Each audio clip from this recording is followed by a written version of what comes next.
Yeah, you cool. know, that right. thing. That thing. That thing. Hang on. All right, I'm going live too. They won't let me put the thingy up over here, so I had to do this like ghetto, like curtain, because he's like, no, it's gonna like devalue the stupid thing. I'm like, all right, well, like it's gonna like break it. I'm like, it's not gonna break. It's not gonna break it. It's not gonna break it. It's not. It's okay. We'll just let it be what it is. He just doesn't like doing that kind of stuff. It's really funny. Can you hear me? Yeah, you're real, what do you call it? Robot-y. Whoa. All right, y'all. Well, we are live. Welcome back to Connecting Flights. Hey. Weekly conversations with Samir Moussa, Victoria Renee, and we're just swinging by. Can you hear me all right, Victoria? Yeah, your internet's like real. Can you hear me? Yeah, but it's like the internet is really bad. It's like lagging for some reason. You know, I was if we can processing the video, it's going to take 2 minutes. I think it's using up a lot of my computer space. Got it. That makes sense. Because hey, I'm like, Sammy, you made it on. What's up, buddy? How you doing? Hey, Can you hey, hear me buddy. okay, Sammy? Talk to me. Yeah, what's going on in your world? Did you get all moved?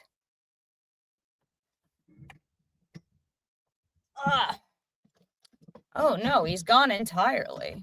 Okay, well, it's just us. I'm wine and your whiskey. I'm slow and smooth. You hit too quickly. It'll be interesting to see if TikTok and or Instagram and or YouTube is going to. Sometimes we get flagged for singing my own song. It's like, I appreciate that the algorithm thing is doing its job, but also, like, I wrote this. You know what I mean? Oh, wait, what did Samir say? Okay, he needs 2 minutes. It's fine. I'll just chat for a second. Uh-oh, where'd it go? There it is. Yeah, so anyway. What was I saying? Oh, yeah, I get flagged for my own songs sometimes, which is so awesome. But yeah, so we're supposed to be doing some so we're going to perform at the Oscars gala, which I'm really excited about. And I don't know, what do you wear to that kind of a thing? Is it gowns? Do I do a gown situation? Like, where can I look for this? Like, what am I doing? Anyway, so Samir and I just released Wine and Whiskey. And it's been getting like radio play, which I've just never imagined, but I'm really grateful that it's being, well received, and we've been getting some good press. It's cool to see something that started off as a thought turn into a whole ass thing. Like, all right, now we're like really about to start doing some shows out here. And we went straight from like just singing randomly, like acoustically, to having the single, to like now we're performing at the Oscar gala, which is exciting, for us. It's exciting. Anyway, I guess I'll just sing to you until Samir gets back on, because he's got to get videos. So where is this guy? I'm wine and your whiskey. I'm slow and smooth. You hit too quickly. You're the kind that lingers on the lips. You're the one that you take in sips. We tried to mix, but it ain't easy. I guess love don't work when I'm wine and your whiskey. Yeah, yeah. Oh, you know what other song we do that I love singing? Shallow. Oh, oh, oh, oh, oh, I'm off the deep end. Watch as I dive in. I'll never meet the ground. Crash through the surface where they can't hurt us. We're far from the shallow now. Mm-mm. In the shallow. In the shallow. In the shallow. We're far from the shallow now. You know what I was singing in the car the other day? Dude, Celine Dion, she is the baddest. Her soft palette raised the tone she uses is similar to Whitney's tone, which is that. Oh, Samir's back. Hi. Oh, hey. Are we still going? Oh my gosh, technology. Yeah, we are. I was about to sing Celine Dion. All right, yeah, thanks for holding it down, Victoria. What's up, girl? How are you? I'm good. How are you? Good. Yeah. You're so much less fuzzy. Okay, good. Nice. Yeah. I was trying to get a video for us to share up and ready quickly. And I just need a few more minutes, but whatever. I did it, but I can't find it right now. We'll do what we usually do. Just don't even worry. Don't even worry about it. Yeah. How are you? How's it going over there? Good, really good. I got, been in the studio. I went to I was teaching yesterday, and I had to I'm so bad at boundaries. Like one of my kids, his bus stop is right here, and his parents were like, he has a show today at school. And so they're like, we really need to do it 2 hours, but he couldn't do his normal day. So I was like, it's fine. So I pick him up from the bus stop and I take him to his house where we have a 2-hour lesson. And then we went to do karaoke afterwards. And it was so fun. It was so much fun. It was like one of my biggest passions in life, truly, is getting people who would never do karaoke to do karaoke. It's my favorite thing. I love it. Well, I mean, really, my passion is helping people find their voice. But yeah, right. And it sounds like reminds me of like a big sister project. I had a friend of mine who was, growing up. I remember this. He was like an only child, so his mother got him like a big brother. Kind of situation, like an adult that would kind of take them under their wing and take them out and show them the world, and just have an experience. So, it's nice that you were able to weave them into the fabric of life. Provided parents are cool, it can be a great thing. So fun. Like some of his classmates came and some, other kids. And there's this girl. She was like, 13, 14 years old, and she's just like, I'm like, you gonna sing? And she's like, absolutely not. I'm like, okay. And I'm like, what if I sing with you? And she's like, no way. She was like, well, what do you listen to? And she's like, I don't know. She was like, Queen, like Taylor Swift. Like, I'm like, that's a variety. She was like, I'll show you my playlist. And she started showing me her playlist. And I'm like, I feel like she's showing me her playlist because she secretly wants me to convince her to do it. You picked up the challenge. Yeah, I did. I totally did. And she was like, no, I could never. Like, my whole body's shaking, even thinking about it. I'm like, well, okay, what if I did Katy Perry, but I did it with you? And she was like, I'm too scared. I'm like, it's really good for you to try to do things you're scared of. And she's like, okay, fine. We did it. And she was like, thank you so much for making me do that. That was so fun. It is fun. I get it. It is scary at first. I used to have terrible stage fright. Yeah, let me ask you, Victoria, because I think this touches on an important part as our roles in in everything that we do. They're bringing in the next generation. But before I talk about that, I want to ask, who did that for you? Like, who was a mentor? Who can you talk to us about? Sure. And it's people who helped bring you out and in onto the stage. Yeah. Sure can. Yeah. Well, my vocal coach was a huge mentor, obviously. But beyond that, my Who was Aunt your vocal Ray. coach? Name, location. Are Yeah, you allowed to disclose? Sure. Yeah, I had 3 vocal coaches. Jeannie Logan is my main. She's my ride or die. She's in Indianapolis, Indiana. She's the best. She is the best. And I have studied with the best.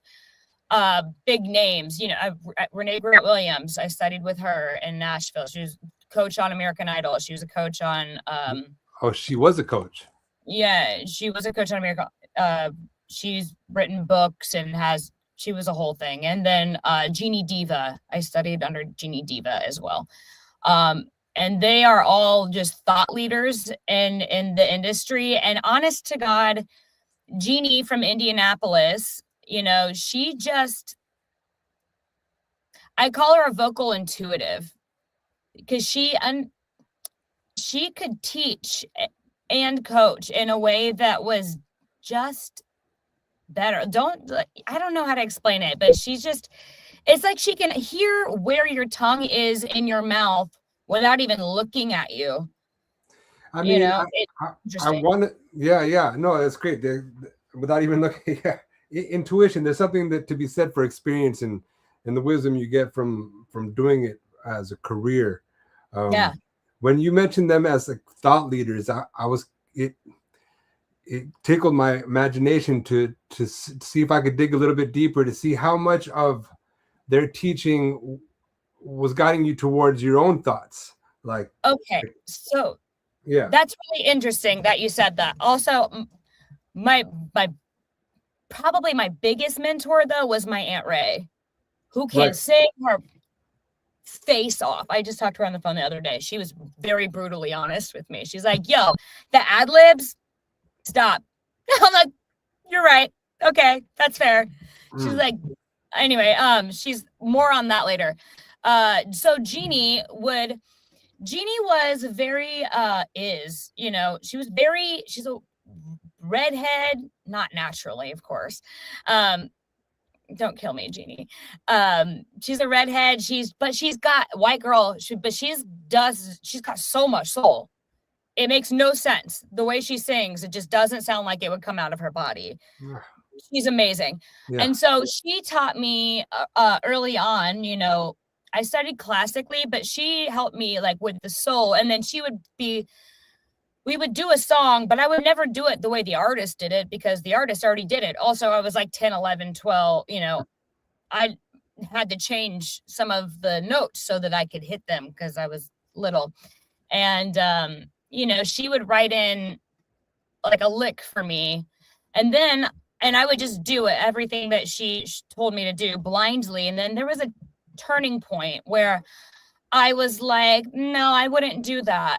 I would do this instead. And so I wanted to get better at doing ad libs and harmonies and stuff like that, because my boyfriend at the time was like, you're a white girl, you're never going to be great at doing ad libs. And I was like, we'll see about that, And so I told Jeannie and I asked her to, help me. And she's like, okay, here's what we do.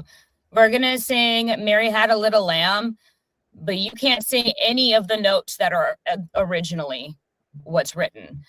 And so she taught me how to be creative on the fly, and then I would just start writing in ad libs myself instead of doing the ones that she told me to do. And I started just kind of finding my voice instead of being an imitator of her. Right. Yeah, that's nice. Yeah, when they, I love that first find your courage of play and try to play in the waters. Try to reach for things that you can't, and then through that you find your own ways, your own expression, your own colors. 100%. I think that's important. You put something out on socials this week, which is great, talking about how really it's about finding your own voice, and how significant that is in the real part of living, right? Not. Did I said that? I don't remember. I mean, that's how I interpreted it. Yeah, it was something about how, having to find your own true expression, and that's where you derive your actual power from, finding it in your way. So how old were you? Where were you when you started to actually get into your own expression with it? And do you know where you were? What was happening?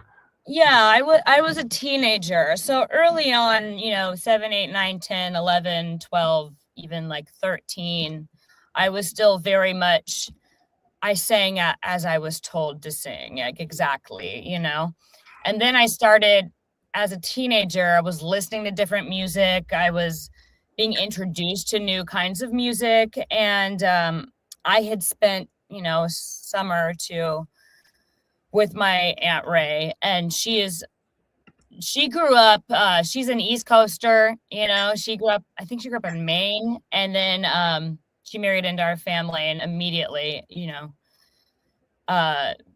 we got so close. I mean, she calls me her third daughter, because I am. Nice. And so, but her dad was a pastor.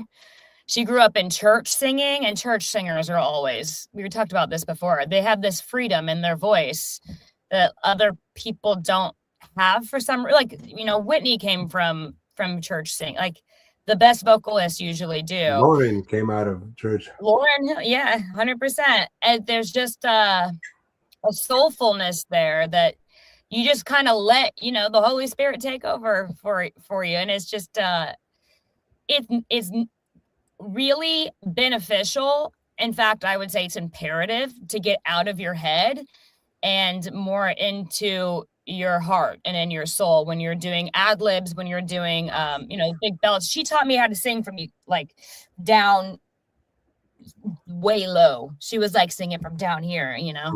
And it absolutely changed the way I sang. I mean, I could belt before, but it was a different tone when she was.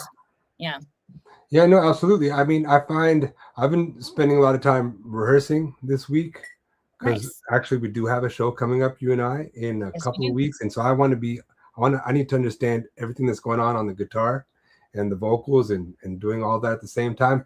And I find that there's like this sweet, once you warm up and you get into that zone, where I feel even vocals fly out so much more freely.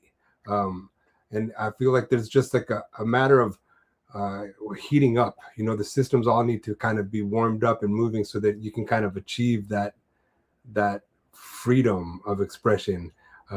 You have something you want to say on that?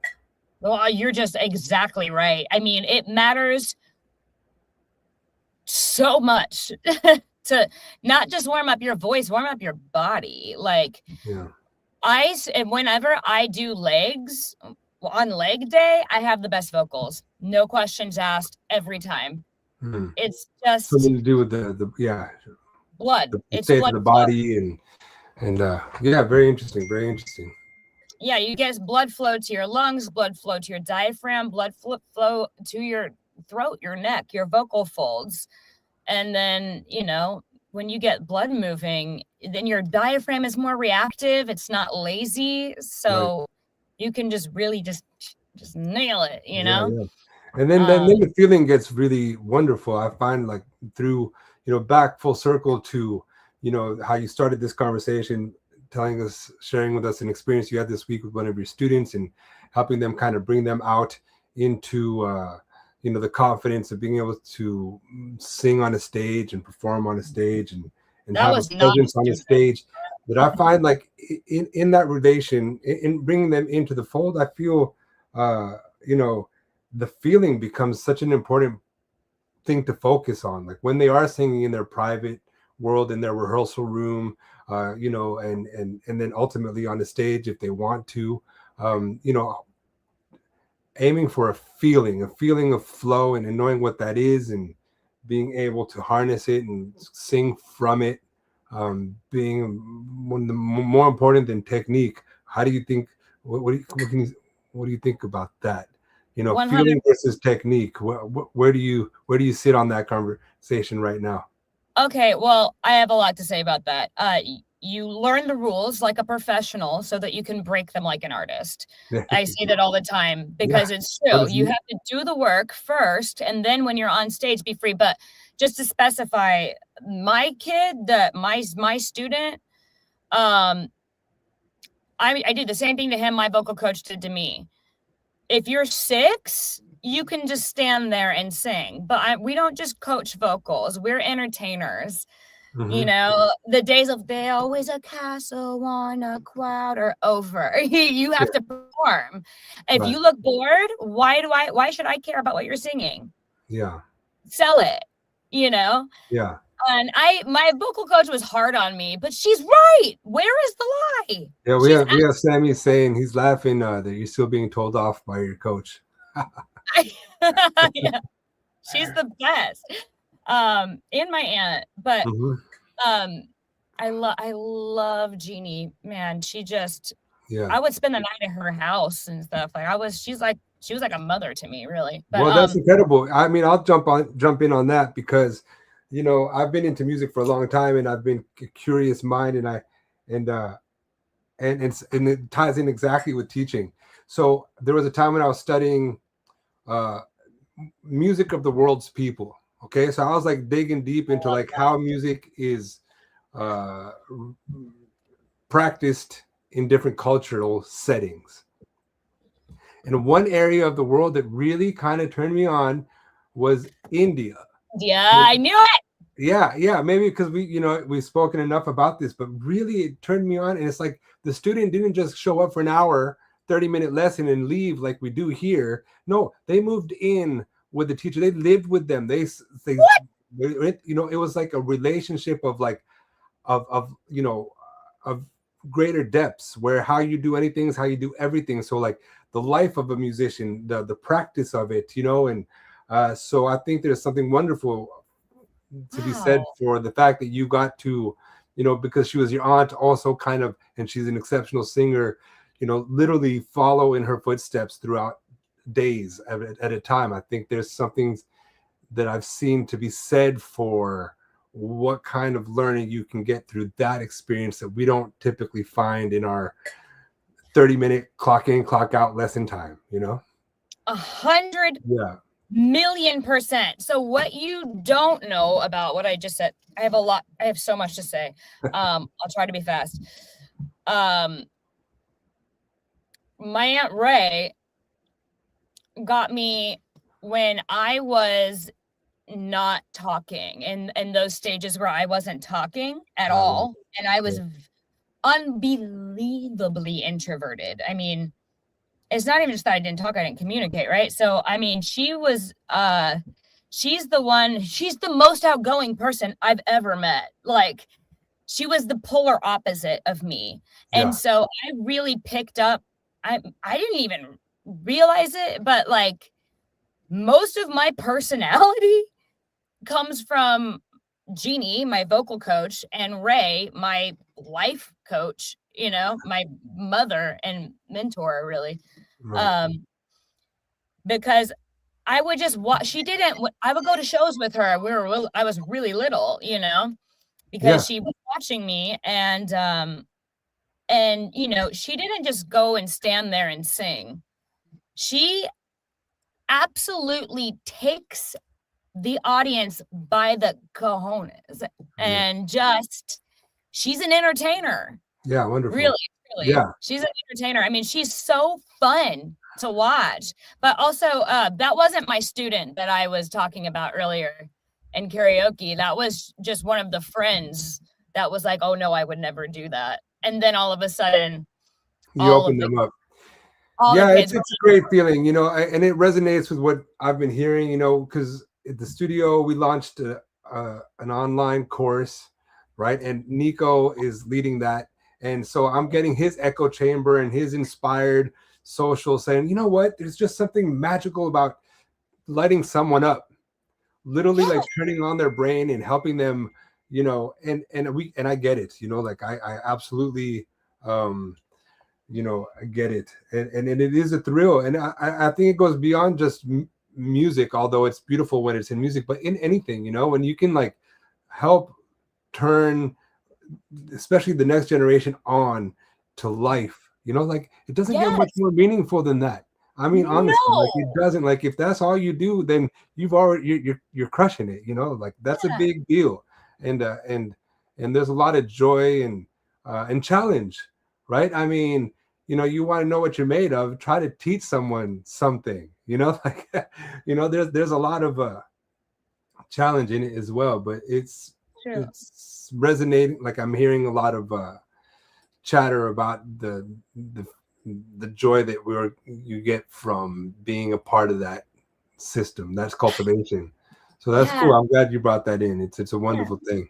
I was talking to Jeannie on the phone not very long ago, my coach, and I told her about how I'm teaching too, and she was like, "Isn't it just the best feeling when you see someone have an epiphany?"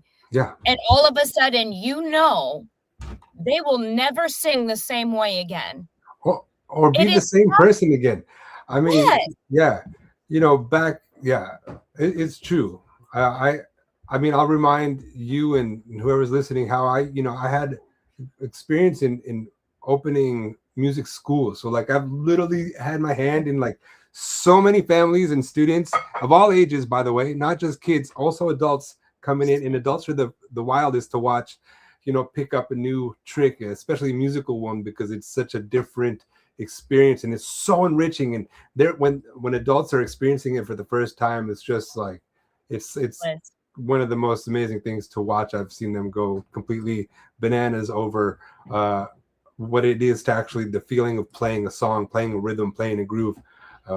So yeah, it's absolutely a huge thing, and I aim to have it be a part of what I do forever. Like I'll always be having some type of hand in cultivating, learning, because it's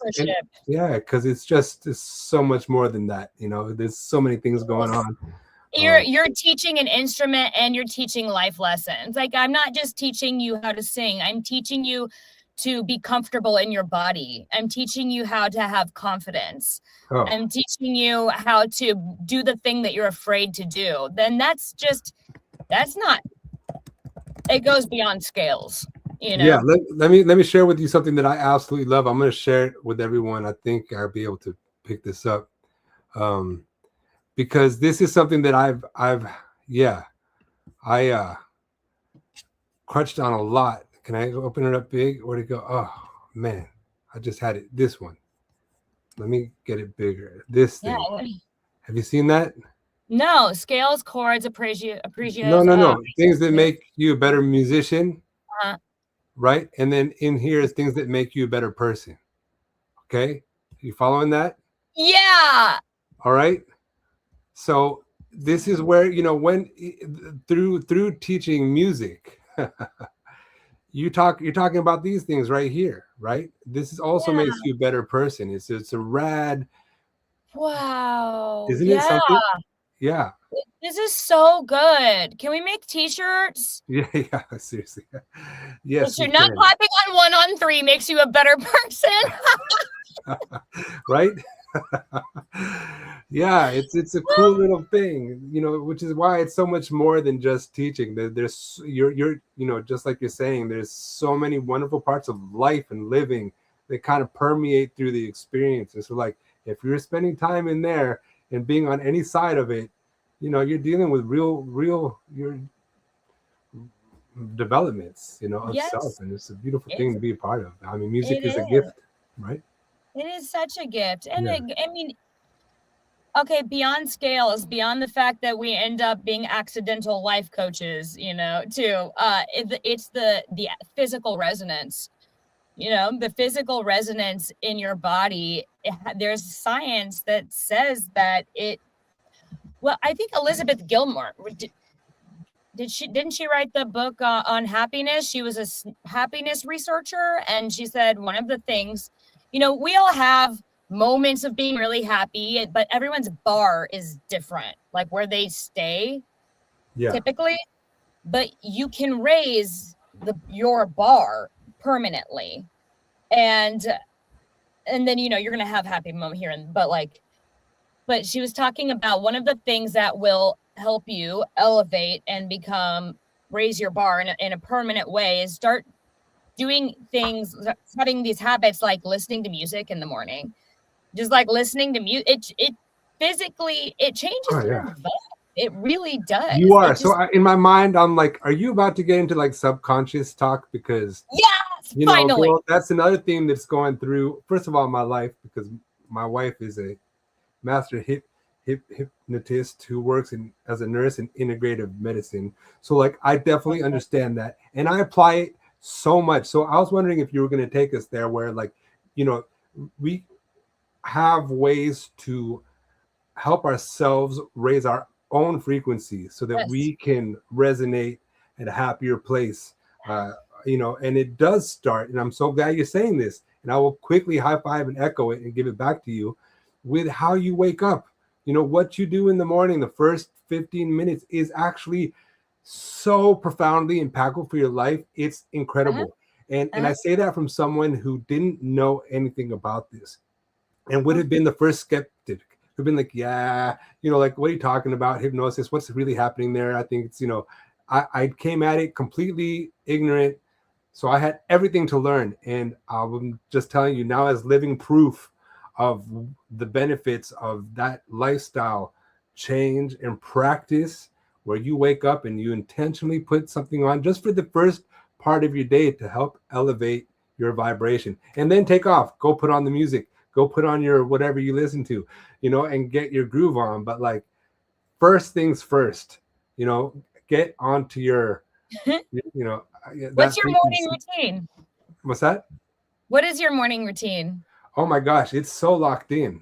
Me too. I love this question. I'm so excited. It's absolutely locked in.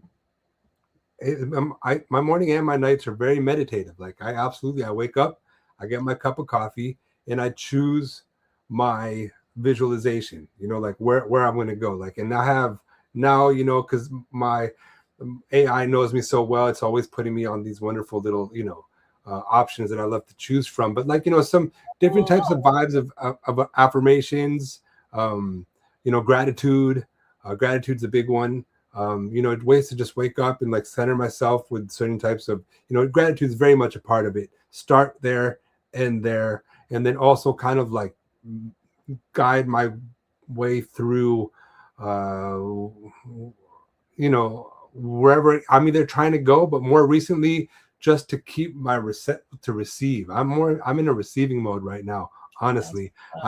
But I mean, this is after years and years of like pushing through and trying to like get to these places. And now I'm like, you know what? I'm more like sitting back right now, and I'm just like grateful. But that's the details. The practice is the same. Every morning I wake up, I have my coffee, and I set myself up to just meditate, basically. Meditate in the morning, and the same thing in the evening. I go down with the meditation, and I've been doing that for years, Victoria. I'm talking like years. That's why you're so chill and unfazed. I love that about you. It's just great. It's just so awesome. And I know that's like, you're a human being and you're not unfazed all the time, but you really, I mean, you really follow, like we talk about all the time, the 4 agreements. Like, you're really good at, you know, you don't take things personally. You just like, what are they? Don't take things personally. Don't make assumptions. Oh God, what is it? You know, the other 2. Be meticulous with your word. Yeah. Which is a huge one. Power of word, which is also why I take my mornings and evenings so seriously, because like those words really are powerful. And and so I, you know, I cherish them, honestly. And then the second one is just do your best. Do your best. Just do your best. Show up, put your best foot forward, and let it go, you know? Yeah, that's all. Just try. Yeah. I have questions for you. Sure. But I'm gonna go too. Wait, what is the AI morning thing? Are you asking? What I mean is that like I YouTube. So I put on YouTube, and it gives me a bunch of different vibes. So like it just knows what I like this one guy, Bosk Neuro Bosk, I think is what it is. I actually get is his hashtag, and it's just a limitless library of themes of meditations. So like Cool. I just pick and choose. It's, I mean, it can be as simple as it's going to be a great day, or like it can be as focused as you're. I mean, I don't know. It goes on, but limitless options. Yeah. So yeah, it's a YouTube routine, honestly. Great. I love that. I Yeah. do when I'm going to bed at night, I have this eye mask that has speakers in it. Mm-hmm. And so I go to YouTube and I will put on like a rewire your brain while you're sleeping Yeah. meditation, that's just affirmations and helping you visualize what you want. And then when you wake up in the morning, it's so helpful. I mean, I wake up in the morning and I walk out and I have to pet Lex first because he'll feel left out if I go straight to Link. And then I go, pet Lex, and then I go over to Link and I just kind of like will lay on him for a minute, and then I get my coffee, and then I will go into my bedroom and I have physical poster vision boards, and I sit there and I just look at it until each one of those things is resonating. Oh, nice. And yeah, just wait until you feel it, because if you're not feeling it, you're just looking at stuff. Yeah, you're not elevating your frequency. Yes. And this is huge. We could really dedicate so much time to talking about this because it is instrumental to any type of human development. Anybody out there wanting to develop themselves, I mean, this is understanding how the subconscious works, and then understanding how you can actually affect the subconscious. And then, back to the music Venn diagram, like learning patience and discipline and all of those things and practice so that you can slowly cultivate yourself. And like, we're the genie in the bottle, So I'm having I'm glad you brought that up. This could be a 2-hour stream, but I go as long as I can in the morning without having any thoughts. Nice. Just because then when you get really good at doing that, then you can feel every thought that's received versus, you thinking. But anyway, so I'm having an issue with that with one of my students, actually the student that I went to his house and did sang with. And then, by the way, his dad's the one who introduced me to Todd Burke. Oh, nice. They're neighbors. Yeah. Nice. Well, you gotta give him a special high five. I will. Todd Burke is an engineer producer who's worked on some of the greatest records I grew up listening to, that Victoria introduced me to when she listened to Wine and Whiskey and Atmos for the first time. Okay, that's it. Continue. So I'm having an issue with him. By the way, this kid is like the sweetest human being alive. His mother is a world champion. For 17 years, she has held the record for sharpshooting. She's nice. She's on the board for the Olympics. She's in the Olympics. Yeah. Won all the time. So like people who are the best in the world and have been the best in the world for that long are like built different. So the kid's got a little bit of not a little bit. He has an insane amount of perfectionism. And I like, hey, gang recognize gang. Like same, but like I really am having but also I'm trying to teach him because he gets so upset when he does anything wrong. And I was talking to my vocal coach and I'm like, I don't know how, trying to tell him that it's okay. But she was like, you were the same way. And I was like, what?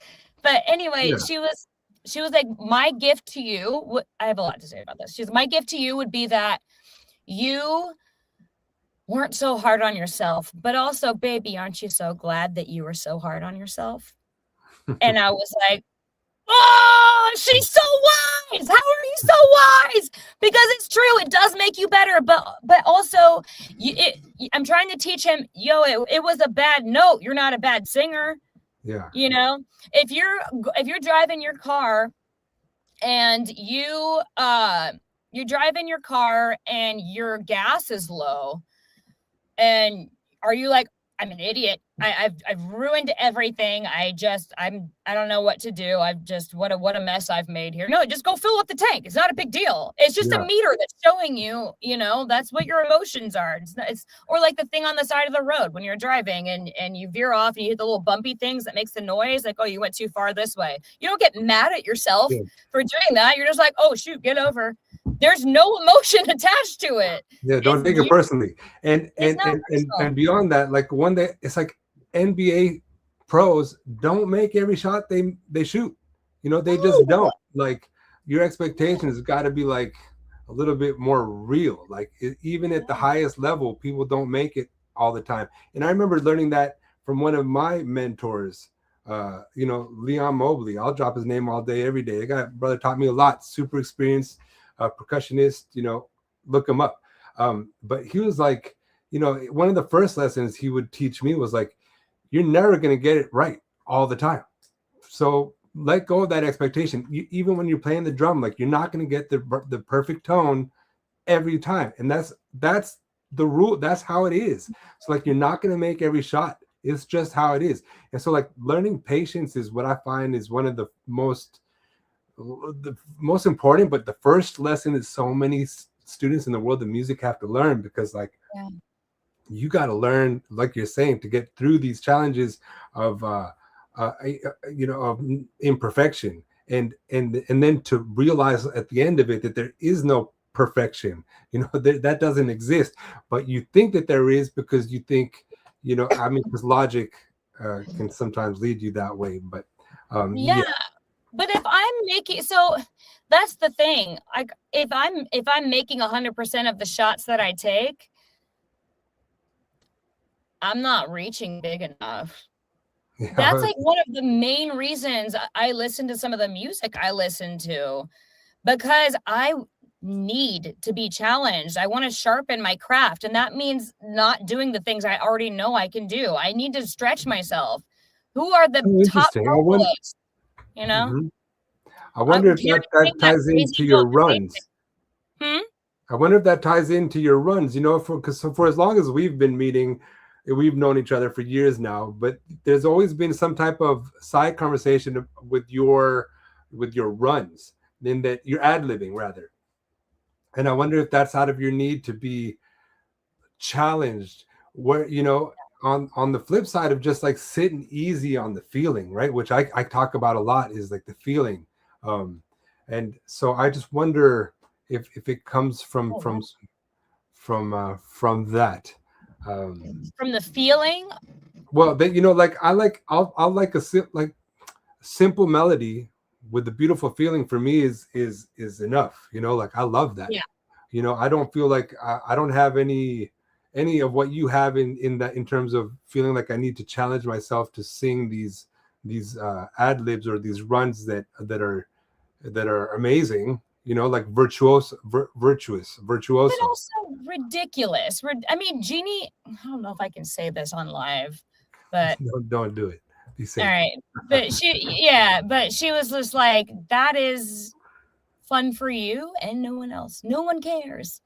It's good to know that you have control, but it's like, also I think for me, it was a thing of like, someone told me I couldn't. And so that like flamed a fire under my ass a little bit. Yeah. Just like you could, but like not totally. Or just like there were songs I wanted to be able to sing that were in these keys where I just didn't understand how they were doing it. Right. And then if you just start doing it, it's going to be bad at first, but eventually you figure it out. You do. You just got to keep trying. But yeah, it is. I was getting obsessed with it, and I got too obsessed with it, and I started doing too many runs, and it was just like, I'm losing the music now. You Yeah, sit yeah. into the tone of it, just sit into the tone and a beautiful melody. It's like some of my favorite songs that I've sung recently. I think I just played you, or I sent you a version of Fallen, and there's no belt. I don't belt in that song, not once. Hmm. There are no runs. Yeah. It's I mean, just tone and lyric. I mean, kind of back to something that you said where, know the rules so you can break them. It's also like know the technique so you can use them, right? Yeah, Like have them that's in the bag, play it when it's necessary, like it's like I like to paint, it's like just because I have all the colors of the rainbow, it doesn't mean I have to use them at all. right. I'm just going to use green, blue, and purple, and that's it. Like because that's what this calls for. Although I Right. could, Yes. continue to so there is that exercise of control and choices, right? I mean, that's what separates artists is like the choices that we make, and Yes. right. So yeah, it's Be good to have the patient. toolkit and the confidence. Yeah. With the song, because like silence is the canvas that we paint on, really. And if you flutter it up with too many things, it just it loses the profoundness, and not every ad lib has to be 8,000 notes. In fact, don't do that. Don't do that. And I'm going to jump. I'm so glad that you brought it back to silence, because something that you said earlier about our how you start your day is that you try to get silence so that you just without thoughts first, and I think that's a wonderful thing to speak a little bit more on, because it's not that easy for some people to do, to get the space in between thoughts and just like separate it. I feel like I'm like on the flip side where like I was like that. I'm born. I don't know. I came out and I would just check out and be like just Dude, very much a dreamer. you were, weren't you? You were. I mean, well feel into that. my adult life. I mean, before I got engaged, really, I would spend hella time just by myself, walking Are around. you someone who never gets lonely? Oh no, I don't get lonely. I don't get lonely either. Yeah, I don't. No. That's I so mean, interesting. I love people. I do. I love people. I mean, I absolutely adore them. In fact, like hearing myself say that I don't get lonely triggers some type of like synapse, like crossfire, because I love people, and like I will go to them and stay with them, and like just shoot the shit with anybody on any corner. I don't care what you look like, where you come from. If you got something to say in a conversation and you can like contribute to energy, then I'm with you, all day. But I don't really get bored, alone. Yes, I really do. I think we are so weird like that. I don't think other people are you guys like that? I don't think other people are like that. I don't think other people are born like that. No, I don't have the thing though that you have, where it is hard for me to go long periods of time without thought. It is like my brain be firing away. But I do practice that, and I can find stillness for sure. I'm actually good at finding stillness. Music helps with that a lot. But you do have that. You were born that way. I can feel that. Like there's I'm sure you can. About you. Yeah. Sorry, what was that last part? There's a centeredness about you. Yeah. That it's so helpful, because like then, some of the spiritual thought leaders. I sound like such a butthead. Some of the spiritual thought. You know what? Wake up. I mean, spirit is it. Like, I'll talk about it all day until people start figuring it out, because it is what it is. Like it is. We're not wrong, but they're saying humans are evolving to become less cerebral and more they'll think not and more from their heart than from their brain, which is what I'm trying to do. You know, I feel like you do that naturally. That's huge. That's huge. I think I do. I don't know why or how. I'd have to really think about where it developed and how it came to, and how I learned to trust that more than anything else, almost. Like, you know, but it did kind of happen where, you know, you trusted your instinct and it paid off.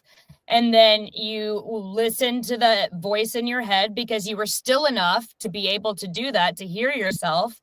And then you followed it. And the more you do that, the more you understand that it's going to guide you to a good place. And so you trust it more, and then it just becomes more powerful, and it just goes like that over and over. There you go, ladies and gentlemen. Is that pretty much what? That's pretty much how it goes. Yeah. And yeah, absolutely. You know, yes. So that's part of the journey and part of the experiences, and it helps keep us in that courageous way, because it does require courage. Yes. It does require courage, and sometimes it's exhausting to always have to be kind of faithful in what your moves are. But, you know, eventually, things start to manifest, you know, and let that be a part of why, you know, today's theme of the subconscious and how we start our day and our intentions and raising our frequencies, and then, you know, and trusting our heart, you know, more than our brain sometimes, can lead us to places where all of a sudden life pops up, you know, in the most unexpected ways, at the most unexpected times. And I like to believe better than we expected. Yeah, totally. I feel like I'm doing better, and I can tell. That's how you know you're aligned. When you're like, I was looking for this thing, I've been looking for it. I'm also kind of avoiding it because I don't want to like have to put in the time. And then all of a sudden I wake up, I go get a drink of water. I look up at the same place I've looked at 100 times, and there is this packet that I've been looking for a month. It was just right there, you know, and I had just made an intention, like, I'm going to need to find that soon, you know, and there it is. And then just like those little things of like, you know, I had this weird instinct or the other night I was thinking about this girl that I met a while ago that was talking about putting on a show that's raising money for, you know, sick kids, or I think that was what the cause was. And I was just thinking about her, and then she calls me, and it's just like, what is that? What is that? What is that? You know, it just is. I mean, you're speaking precisely to one of the experiences that absolutely affirmed for me that I am a part of something bigger, and this is what connects me there. Because the same thing, I was young enough to have it blow my mind, you know, where I was like, you know, young enough to be like really thinking about someone that I hadn't thought about in a long time, on the other side of the planet, no less, you know. And then I wake up to they communicated to me, you know, they sent the communication out to me. I was like, yo, how does this happen? Like, riddle me that. How does it happen? My only explanation is that there's more going on, and this is where you can experience it. Right. So I'm like, I'm staying here, you know, and I'm odd man out for sure, because it's not the picket fence 9-to-5 grind where you go discover yourself in this way. It's like, no, you go out and you walk, and you don't come back until you've settled with something, you know. And so yeah, I've spent a lot of time in those places, and music is a wonderful way there, you know. And then back to what I was saying about studying music of the world's people, that was also very informative. I learned a lot about how people interpret life through music, and how they use music to help almost get us to this place of connection and connectivity, and this kind of, you know, connecting. Yeah, and so it's a beautiful thing to speak on this. This is a good conversation, and I absolutely invite us to spend more time discussing about the subconscious, and how that has helped us get to where we are. Because honestly, that has been some of the most important work of my life. I would say this, and then Yeah. like I really, back to your question about how I wake up and what the routines are. Like I work harder on myself than I do on just about anything else. Oh, Like, same. Yeah. like it starts here. I got to figure myself out, tune this system up, and and replace parts, and spend a long time working on parts that need a lot of attention, because it's a life work, so yeah. The work is never done. I mean, we Yeah. are ever evolving.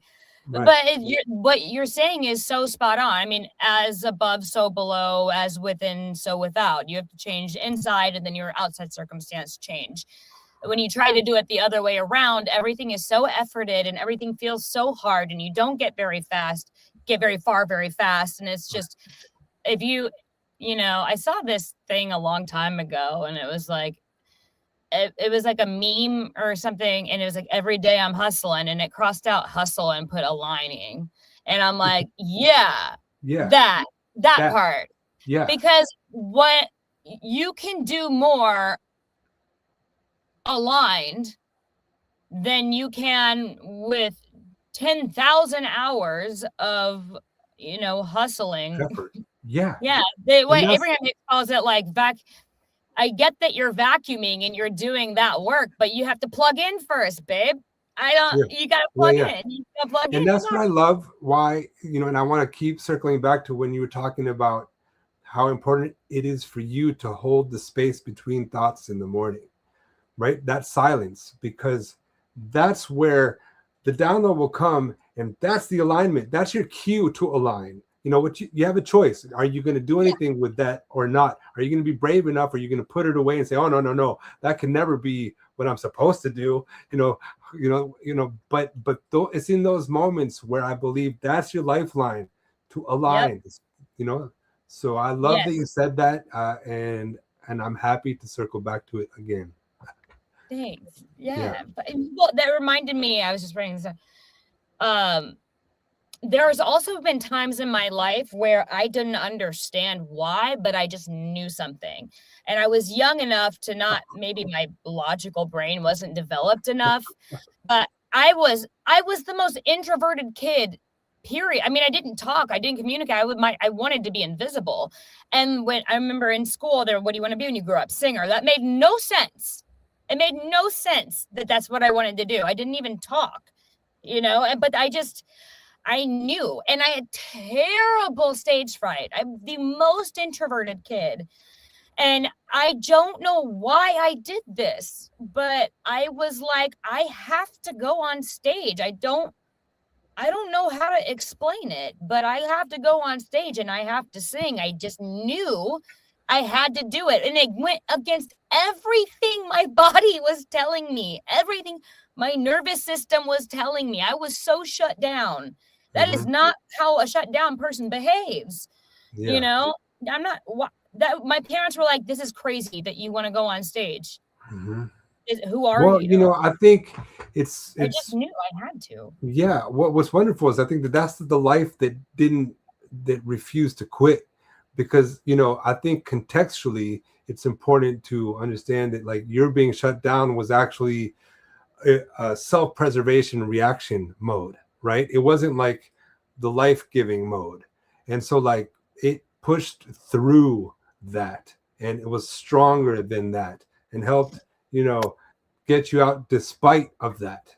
So I think that's where the knowing is, you knew it, even though you were in a different mode. There was something that was there, and you felt it, and you didn't know why, and it refused to quit.